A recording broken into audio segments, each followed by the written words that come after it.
Good morning. It's a beautiful Sunday morning in Celsus. Just enjoyed a nice breakfast.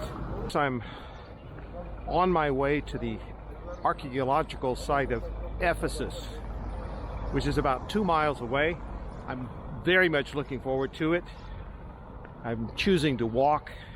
It would be a crime to do anything else on a day like this. Well, I've been walking less than 10 minutes from my pension, and I've come upon a very impressive sight, and that is the ancient Temple of Artemis. Artemis was the many-breasted goddess, long the deity of the Ephesians, and her temple was considered to be one of the 7 wonders of the ancient world, with some 100 or more massive pillars, each soaring 56 feet. This is what's left.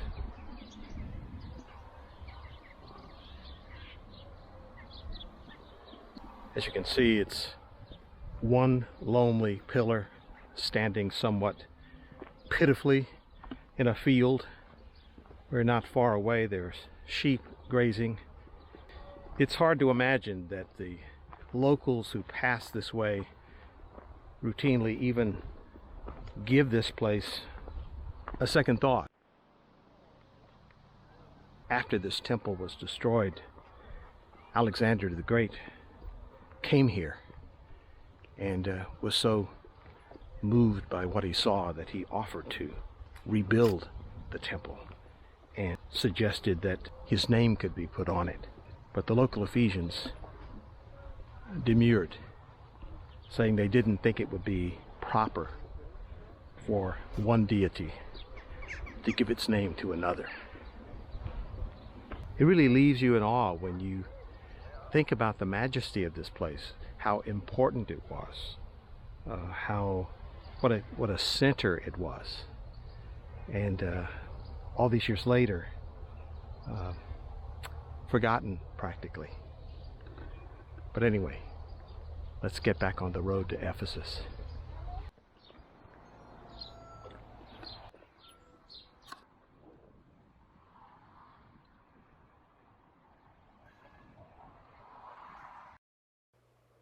You follow a tree-lined pedestrian way for more than a mile, then cross the highway and walk about another mile to get to the west entrance to the ancient site.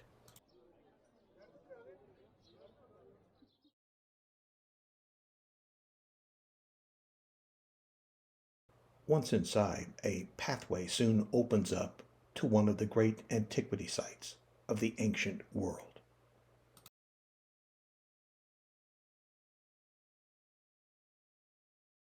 The archaeological site of Ephesus is among the best preserved ancient cities anywhere on Earth.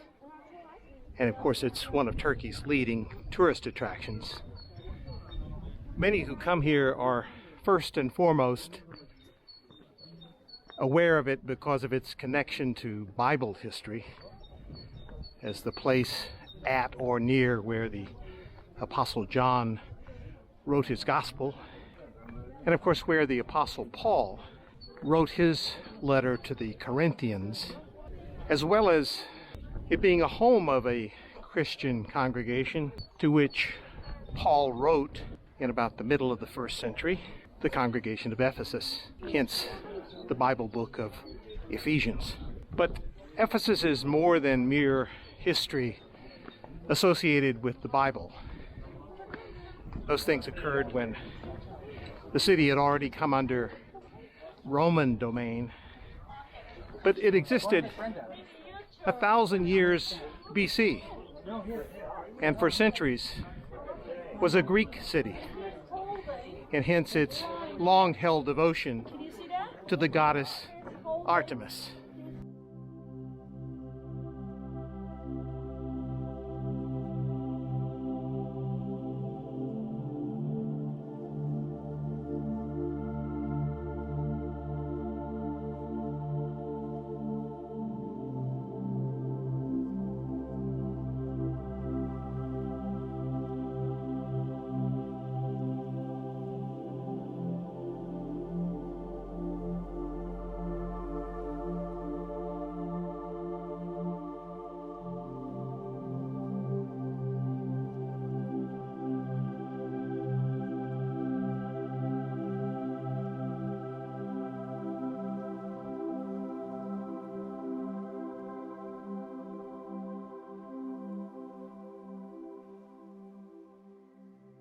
I'm walking on the Arcadian, the main street that leads from the harbor up to the great theater of Ephesus.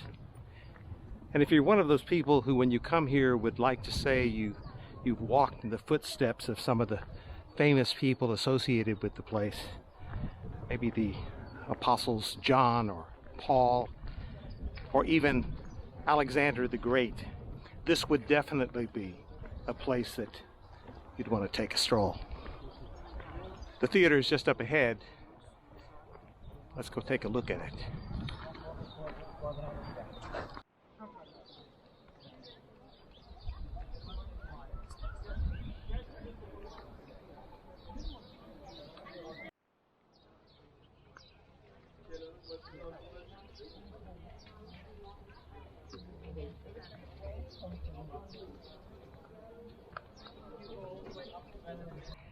In its earlier days, it was a place where Greek dramas were performed. But in Roman times, it eventually became the scene of gladiator fights. And it was only as recently as 2007 that archaeologists uncovered evidence of a gladiator graveyard here. If you've ever wanted to be on the big stage, I guess this is the place.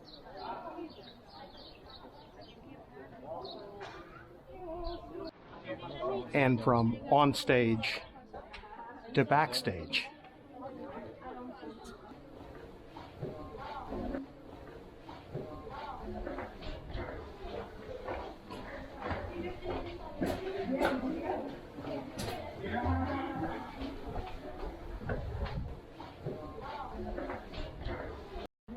It really makes you curious who's waited in those wings.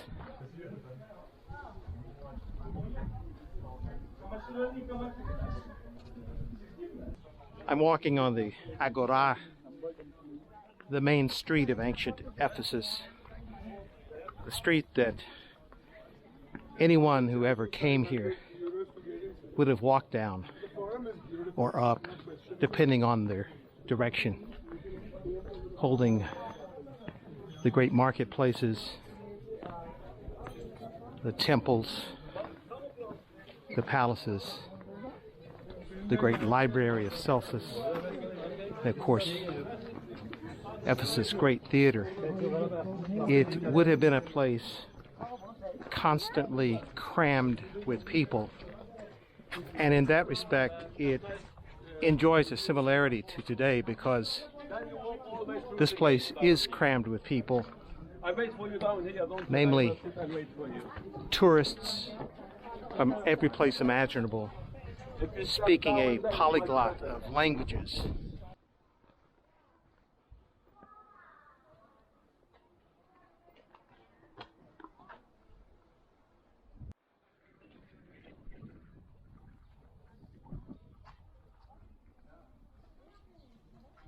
Despite the crowds here, if you try hard enough, it isn't difficult to find places of privacy.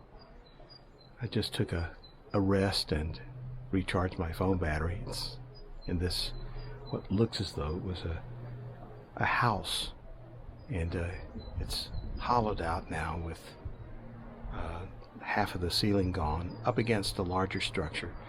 But it's off a side branch of the Agora, and few people walk up this way in the ruins. It's a big place, and by simply positioning myself here, it's as if I'm here alone, which is a nice little fantasy for Ephesus, but still quite achievable in a sense.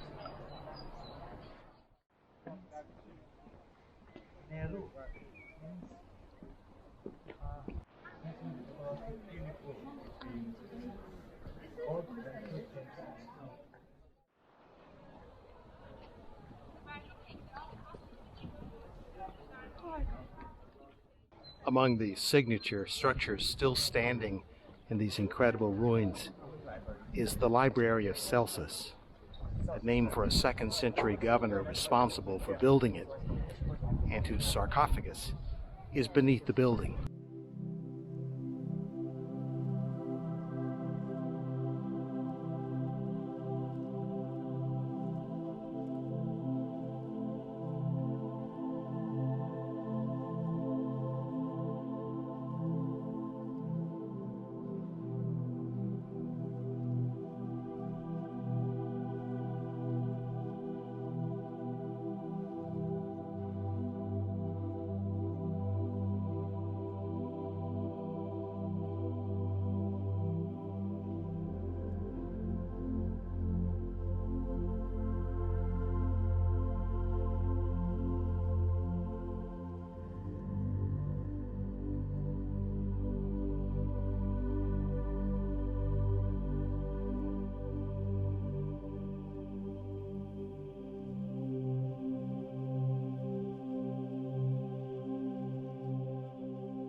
It's easy to imagine this place during some of the great moments of history. You can imagine Alexander the Great, after liberating Greek cities of Asia Minor, as most of Turkey was known in the day, coming here as he did in 334 BC to a hero's welcome along this street. Or even earlier, or later I should say, Mark Antony and Cleopatra and their retinue coming into town as Antony gathered his troops for the Battle of Actium. History almost leaps out of the stones here.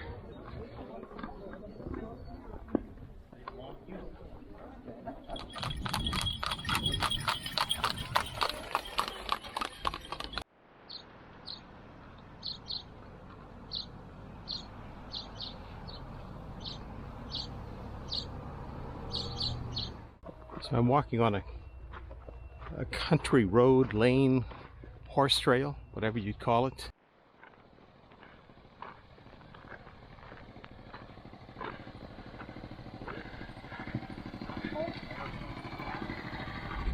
What is your name? Geziyorum de. Geziniyorum ben de. Geziyor. Ah, Geziliyor. Ezurum. Nice name. Hadi hoşça kal. Okay, now. Bye Bye-bye. I thought I had noticed a wonderful smell of licorice, and lo and behold, on both sides of this trail are very mature licorice plants.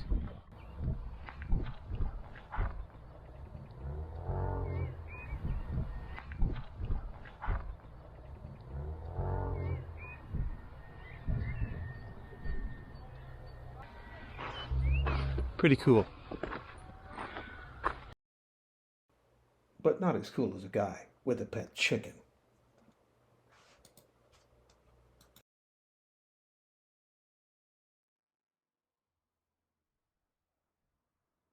And in whom I would say he places a lot of trust.